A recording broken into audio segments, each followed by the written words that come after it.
এই আমাকে দেখতে দে, এই না, আমাকে না, দেখতে না, দে, না, সর, আমি সর, দেখবো, আমি দেখবো। আমি দেখবো।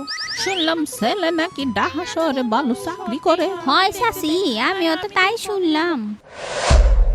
কিভাবে যে কথা শুরু করব আর কি যে বলবো আমি তো বুঝতেই পারছি না। যদি কিছু ভুল বলে ফেলি, উফ, এত লজ্জা লাগতেছে না আমার। একটা কথা বলবো, যদি কিছু না মনে করেন। আপনি যদি বলতেন যে আপনার এই বিয়েতে সম্মতি আছে কিনা। আমার তো আপনাকে পছন্দ। বাহিরে সবাই আমাদের বিয়ের অপেক্ষা করছে। ইয়ে মানে আমাদের হ্যাঁ আর অপেক্ষা করছে। এখন বাকিটা নির্ভর করছে আপনার উপরে। ছেলে মনে হচ্ছে বিয়ে করার প্রস্তুতি নিয়ে আসছে। আমারও তাকে পছন্দ হয়েছে, কিন্তু কিভাবে বলি, আমার তো অনেক লজ্জা লাগতেছে।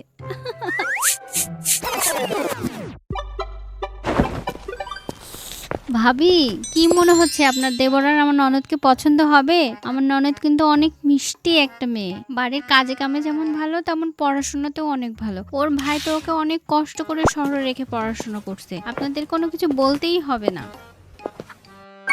হয় রে ভাবি, আমার দেবরও খুবই ভালো রে ভাবি। শহরে পড়াশোনা করিছে, কিন্তু সিগারেট পান বিড়ি এগুলো কোনোদিন খায়নি ভাবি। আরে এতই ভালো ছেলে, আপনি চোখ বন্ধ করে আপনার ননদকে দিবা পারেন, কোনো সমস্যা হবে না। আমাকে বাড়িতে একেবারে বেটির মতো করে রাখবো। আপনি মনে করবেন আমার দেবরও যেন আমি প্রশংসা করছি। না রে ভাবি, আপনার যদি বিশ্বাস না হয় আমাকে পাড়া যায় দেখেন, 10টা মানুষকে শুনে দেখেন আমার দেবরের নামে কোনোদিন বদনাম করা ভাবে কিনা।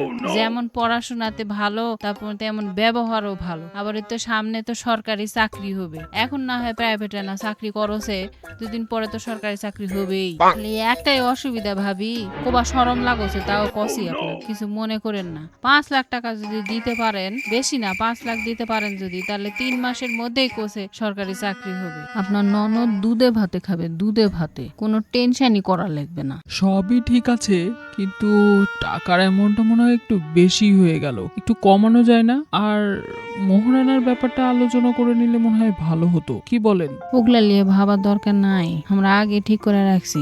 যেটি বিয়া দিমু 20,000 টাকা লগ্গ দিয়ে বিয়া দিমু, দিলে দিবে, না দিলে না দিবে। মোহরানা নিয়ে আমরা দর কষাকষি করবো না। মামা, আপনি চিন্তা করেন না, আপনার ভাইনা অল্প অল্প করে বোনের জন্য জমাই রাখছে।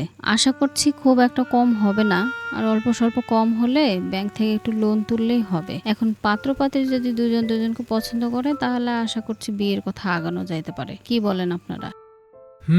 তাহলে মিয়া বিবি রাজি হলে ডাকতে পারি কাজী। কি মকলেস, মেয়ে পছন্দ হয়েছে? আমাকে তো মেলাই পছন্দ হয়েছে। আমরা তো কথাবার্তাও সব ঠিক করে ফেলাছি, খালি তোমাকে হ্যাঁ অপেক্ষাতেই আছি। তোমরা যদি রাজি থাকো, তাহলে সামনে শুক্রবারই না হয় বিয়েটা পড়াই দিই। কি করছো কও? তাহলে বাবা তুমি এখন যাও, আমরা আমাদের মেয়ের কাছে শুনি সব কথা, তারপরে না হয় ফোন করে জানাবো। কি ছেলে পছন্দ হলো? কথা কি আগানো যাবে? আমাদের তো ছেলে পছন্দ হয়েছে। ছেলের ভাবি তো বললো ছেলে নাকি অনেক ভদ্র, কোনো নেশা টেশা কিছু করে না, আবার পড়াশোনাতেও অনেক ভালো, সামনে নাকি আবার সরকারি চাকরি হওয়ার কথা আছে। আমার তো মনে হচ্ছে ভালোই হবে। তাহলে তোর ভাইয়ের সাথে কথা বলে বেশি আর দেরি না করি, সামনে শুক্রবারে বিয়েটা পড়াই দিই। কি বলিস? এরকম আরো মজার মজার ভিডিও পেতে এখনই সাবস্ক্রাইব করুন।